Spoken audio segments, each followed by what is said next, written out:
ఒకసారి ప్రాణం పోయే స్థితిలో ఉన్నప్పుడు సాయం చేస్తే అది జీవితంలో మరిచిపోకూడదు. మనం కూడా చేతనైనంత సాయం అవసరం వచ్చినప్పుడు అవతల వ్యక్తికి చేయాలి. ఇలాంటి సాయంపై ప్రపంచవ్యాప్తంగా ఓ గొప్ప కథ ఉంది. మనకి ఓ పైసా సాయం చేసినా కూడా తిరిగి మనం సాయం చేయగలిగే స్థితిలో ఉన్నప్పుడు రూపాయి విలువ సాయంతో రుణం తీర్చుకోవాలి.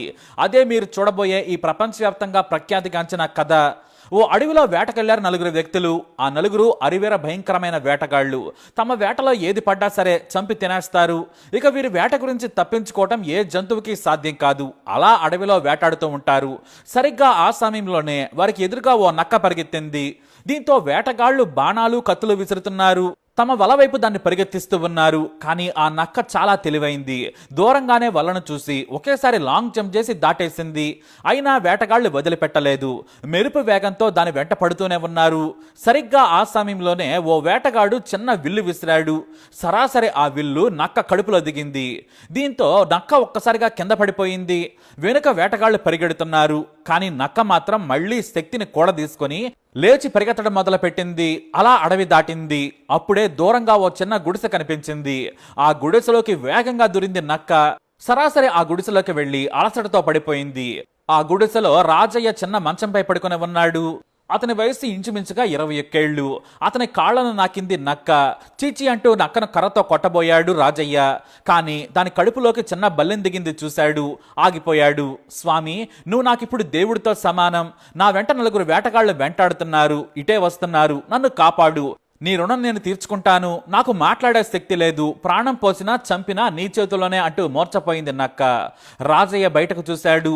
దూరంగా నలుగురు వేటగాళ్లు తన వైపే పరిగెత్తుకు రావడం చూశాడు. చావు బ్రతుకుల్లో ఉన్న ఆ నక్కను చూసి కాస్త జాలిపడ్డాడు రాజయ్య. పాపం సాయం కోసం వచ్చింది, చేతనైనా సాయం చేద్దాంలే అనుకున్నాడు. ఆ నక్కను వేగంగా ఓ గోనె సంచులో చుట్టి అటక మీద పడుకోబెట్టేశాడు. ఆ తర్వాత బయటకొచ్చి కూర్చున్నాడు.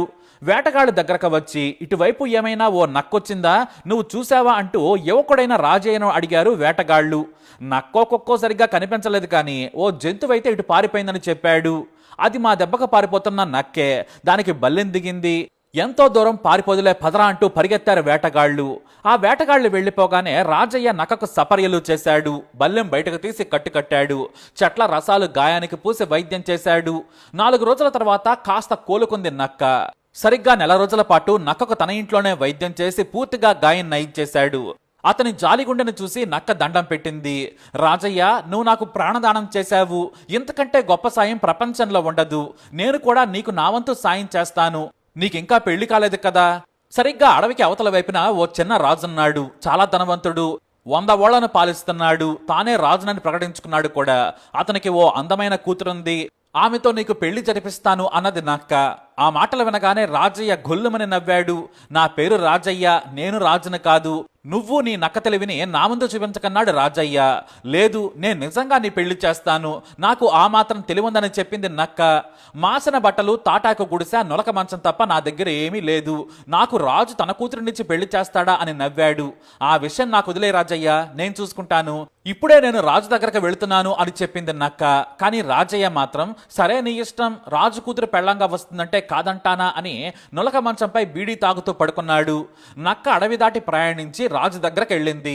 రాజు కోటలో కూర్చుని ఉన్నాడు. నక్కను చూసిన రాజు, ఎందుకొచ్చావన్నాడు. రాజా, నేను బంగారం వెండి తూకం వేస్తుంటాను. అయితే అడవి అవతల ఓ రాజుకు టన్నుల కొద్దీ బంగారం వెండి ఉన్నాయి. దాన్ని తూచేందుకు పెద్ద తక్కెడ కావాలి. మీ దగ్గర ఉందనొచ్చాను. కాస్త అరువిస్తే వారంలో తెచ్చిస్తానంది నక్క. ఆ మాటలు విన్న రాజు ఆశ్చర్యపోయాడు. నాకంటే 100 రెట్ల ధనవంతుడా? అయితే అతనితో పరిచయం పెంచుకొని తాను సైతం ఇంకా ధనవంతుడిని కావాలనుకున్నాడు రాజు. నక్క కోరినట్లే పెద్ద తక్కెడ తెచ్చి నక్కకు ఇవ్వమని పనివాళ్లకు చెప్పాడు రాజు. దీంతో ఆ తక్కెడను ఎడ్ల బండిలో వేసుకుని బయలుదేరుతుండగా రాజే నక్క దగ్గరకు వచ్చాడు. ఓసారి మీ స్నేహితుడిని మా ఇంటికి అతిథిగా రమ్మని కోరాడు రాజు. చిత్తం మహారాజా, ఆయన చాలా ధనవంతుడు, చాలా బిజీగా ఉంటాడు. కానీ మీకోసం నేను ప్రయత్నిస్తాను, బ్రతిమలాడి ఒప్పిస్తానని చెప్పింది నక్క. ఆ మాటలు వినగానే రాజు సంతోషించాడు. ఇక నక్క బయలుదేరింది. సరిగ్గా ఏరు దాటగానే తక్కడను కిందకు దించి అంతా గీతలు పడేలా రాయితో గీకింది నక్క. ఎవరో చూడటం లేదు కదా అని కాస్త తక్కడను వంచింది. ఇక అక్కడి నుంచి సరాసరి అది తీసుకుని రాజన్న ఇంటికి వెళ్లిపోయింది. నువ్వేం చేస్తావో ఏమో నాకు తెలియదు, నాకు అరచేయంత వెండి బిళ్ళలు కావాలని అడిగింది. అవి కూడా ఎక్కువగా మందం ఉండేలా. కానీ నా దగ్గర లేవన్నాడు రాజయ్య. నీకు రాజు కూతురుతో పెళ్లి కావాలి, జీవితాంతం సుఖంగా బ్రతకాలంటే నాకిప్పుడు నేను అడిగింది ఇవ్వు, మందంతో ఉన్న అరచేంత వెండి బిళ్ళలు నాకు కావాల్సిందే అంది. సరేనని తన దగ్గర ఉన్న డబ్బుతో ఆ నక్క అడిగింది ఇచ్చేశాడు రాజయ్య. వాటిని తీసుకొని మళ్ళీ రాజు దగ్గరకు వెళ్ళింది. ఇదిగో మీ తక్కడ రాజుగారు అని చెప్పింది నక్క. మొత్తం ఎంత లెక్క తేలిందని ఆ ధనవంతుడు ఆత్రతగా అడిగాడు. బంగారం ఓ 10 క్వింటాళ్లు, వెండి అటు ఇటుగా 8 టన్నులని చెప్పింది. ఆ మాటలు వినగానే రాజుకు చెమటలు పట్టేశాయి. ఏంటి, మా ఇంట్లో అంత వరి ఇతర పంటలు కూడా లేవు, అతను అంత ధనవంతుడా అని ప్రశ్నించాడు.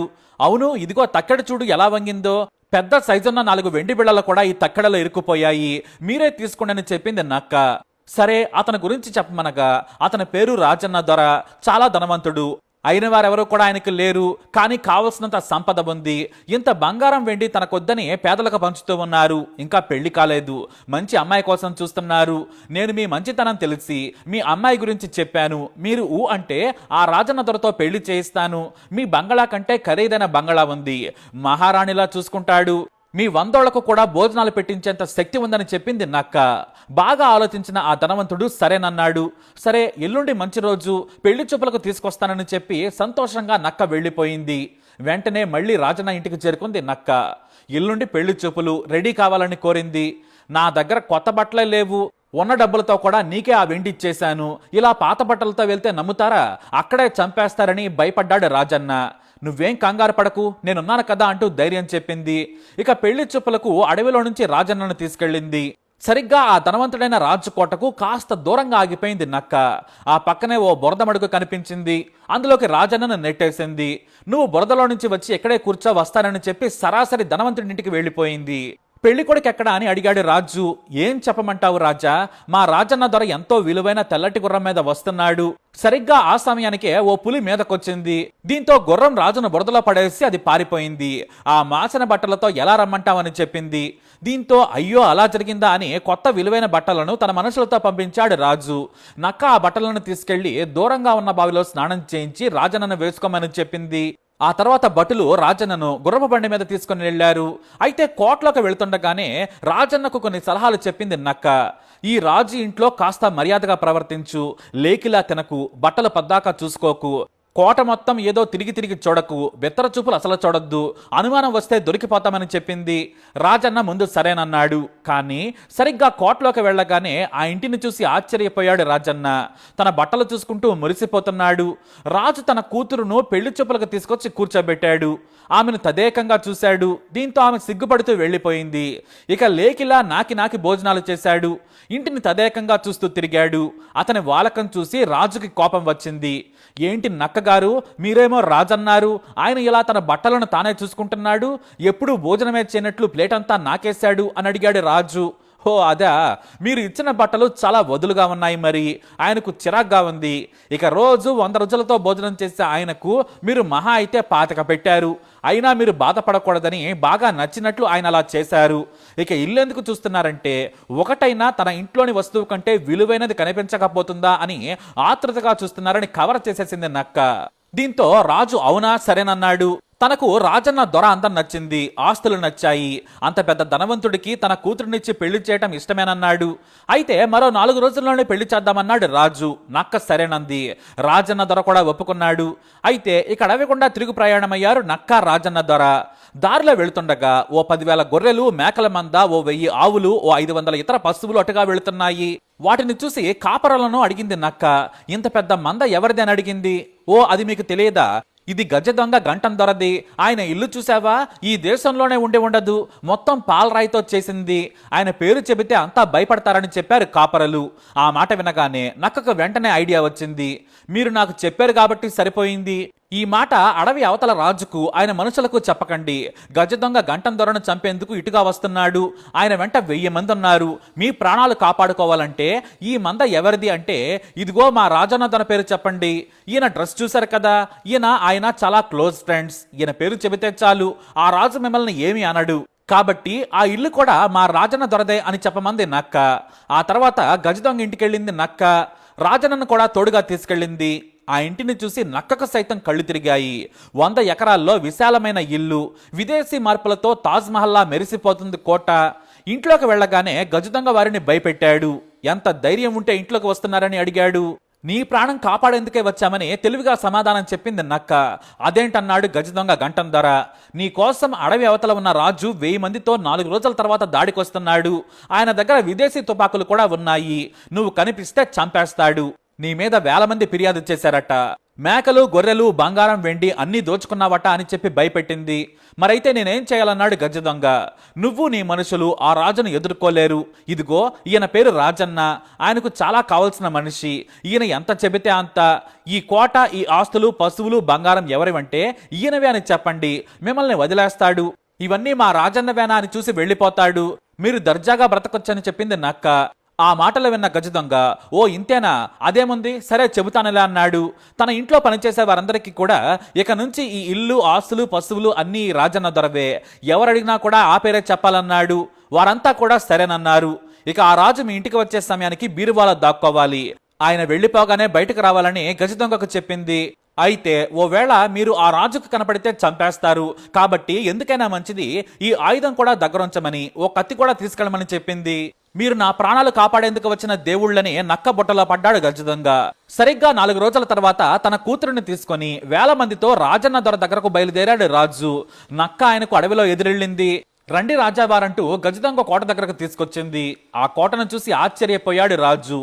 నిజంగానే ఎంతో గొప్పగా ఉంది. 100 ఎకరాల్లో విశాలమైన కోట అంటూ ఇంట్లోకి వెళ్ళాడు రాజు. ఎంత అద్భుతంగా ఉందని వాపోయాడు. ఇక పెద్ద కుర్చీలో కూర్చున్న రాజన్న దొరకు నమస్కారం చేశాడు రాజు. ఇక పెళ్లి కూతురు సిగ్గుపడింది. ఆమెను చూసి పనివాళ్లను తీసుకెళ్లమన్నాడు రాజన్న దొర. వాళ్ళు పై గదులకు తీసుకెళ్లారు. అయితే నక్క రాజన్న దొరను సీక్రెట్ గా అడిగింది గజదొంగ ఎక్కడున్నాడు అని.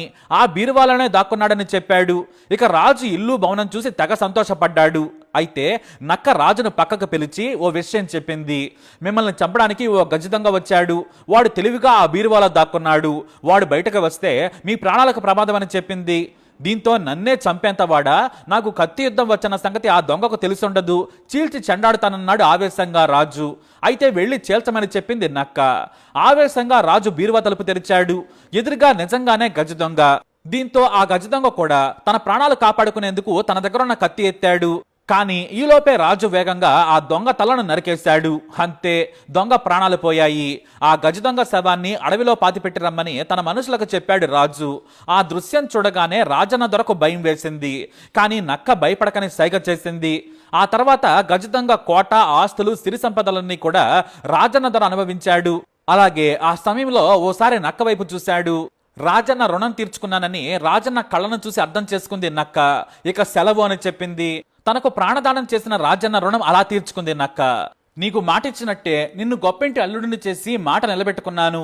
ఇక వెళ్ళొస్తా. పిల్లా పాపలతో హాయిగా కలకాలం కాలు మీద కాలేసుకుని బ్రతుకు అని చెప్పి అక్కడి నుంచి వెళ్ళిపోయింది నక్క. కానీ ఆ రహస్యాన్ని మాత్రం ఎప్పుడూ మనసులోనే పెట్టుకోమంది. అలా రుణం తీర్చుకుని వెళ్ళిపోయింది నక్క. మరి ఈ రుణం తీర్చుకున్న కథపై మీరేమంటారు? మీ అభిప్రాయాన్ని కమెంట్ ద్వారా తెలియజేయండి. వీడియోని లైక్ చేయండి, షేర్ చేయండి, మా ఛానల్ని సబ్స్క్రైబ్ చేసుకోండి.